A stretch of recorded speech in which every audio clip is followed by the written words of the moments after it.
A Santa Ceia lhe faz saber e lhe assegura que você tem parte no único sacrifício de Cristo na cruz e em todos os seus dons? Resposta: do seguinte modo: Cristo ordenou-me e a todos os crentes comer do pão partido e beber do cálice em sua memória. Juntamente com este mandamento, ele deu as seguintes promessas. Primeira: tão certo como vejo com os meus olhos o pão do Senhor partido por mim, o seu cálice dado a mim, assim também foi o seu corpo ofertado por mim e o seu sangue derramado por mim na cruz. Olha só, irmãos, que coisa surpreendente que é. Entenda que, se você pegar pessoas que estudam a história das civilizações, como por exemplo Arnold Toynbee, que se especializou em estudar a história das civilizações. Essas pessoas, elas dizem, nunca houve nações que não reconhecessem um Deus. As nações sempre reconheceram um Deus. E entenda que o mundo, a partir, depois da nova sociedade, depois de Adão ali, mais ou menos quando surgiu um homem chamado Nimrod, que corrompeu a religião, as pessoas então começaram a fazerem esforços para encontrar esse Deus, para encontrar esse Criador. As pessoas começaram a perder o contato com a pregação de Noé, a pregação de Sem, e começaram então a buscar recursos na sua própria imaginação, tentando identificar quem é este Deus Criador, e fazer as suas oferendas, fazerem estátuas, imagens para levarem oferendas, fazerem pedidos, pedirem proteção, pedirem benefícios, pedirem graça. O mundo tornou-se uma grande religião pagã. Cada nação tinha um Deus diferente. E todos estes deuses precisavam serem servidos pelas mãos humanas, porque eles foram criados pelo próprio homem. Então as pessoas falam assim: olha, foi o homem que criou Deus. Impossível. O homem criou falsos deuses. Sim, verdade. O homem criou falsos deuses e cria até hoje falsos deuses. E se prostra diante deles e faz as suas oferendas e pedidos, como os pagãos sempre fizeram.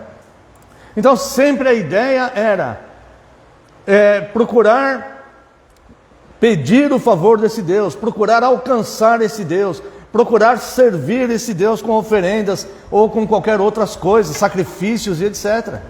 Alguns faziam até sacrifícios humanos. O exemplo dos que adoravam o Deus Moloque faziam até sacrifícios de crianças, infantes, bebezinhos inocentes. Normalmente eles sacrificavam o primogênito. Então olha só, como é surpreendente. Aqui, eu vou ler de novo essa parte da resposta. Primeira: tão certo como vejo com os meus olhos o pão do Senhor partido por mim e o seu cálice dado a mim, assim também foi o seu corpo ofertado por mim e o seu sangue derramado por mim na cruz. Por que Deus mantém este sacramento da Santa Ceia? Para nos lembrar que aqui não é um paganismo, os homens se esforçando para encontrar e servir um Deus. Mas aqui é uma ação do próprio Deus, o verdadeiro Deus, agindo em favor do homem. Deus indo em direção ao homem, não uma ação do homem em encontrar um Deus e servi-lo e tentar identificar quem é esse Deus misterioso que ninguém sabe e criar imagens e fazer, não. Aqui, efetivamente, aquele Deus que é insondável, que o homem não pode alcançá-lo, não sabe quem é invisível, nunca ninguém viu. Um esforço deste Deus, vou chamar de esforço, né? Para que a linguagem seja mais compreensível. Um esforço deste Deus em alcançar o homem. Então Deus, Ele deu o seu próprio Filho, que procede dele, autoexistente como ele, com a mesma essência dele, para pagar um sacrifício extremamente cruel, que os nossos pecados só poderiam ser pagos através de um sacrifício doloroso como este. Então veio em corpo humano, 100% homem, para sofrer absurdamente.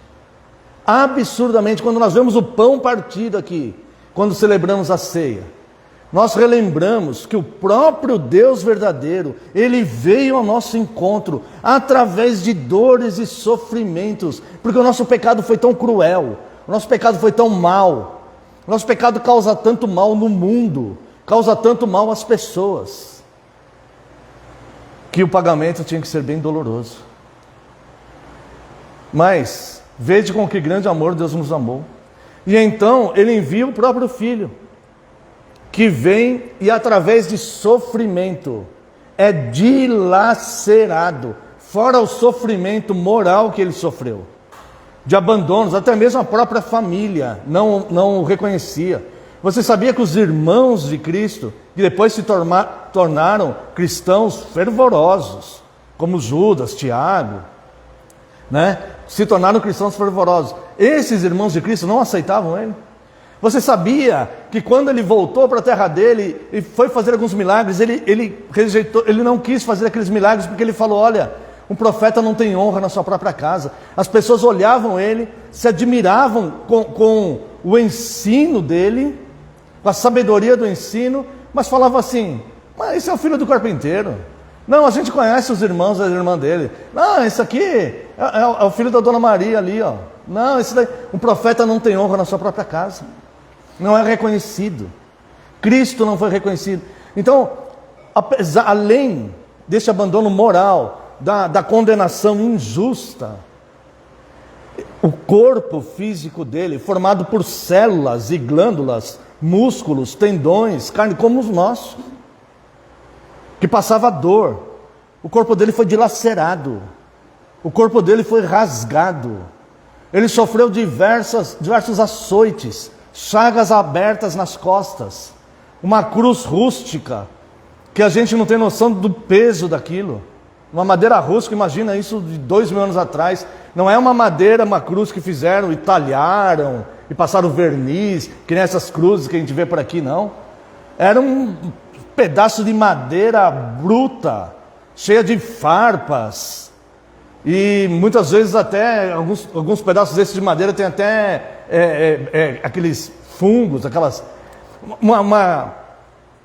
uma cruz pesada, ferindo as costas que já havia sido chicoteada. Veio ser rasgado ao meio, pendurado numa cruz com cravos. Ele foi pendurado nessa cruz aí.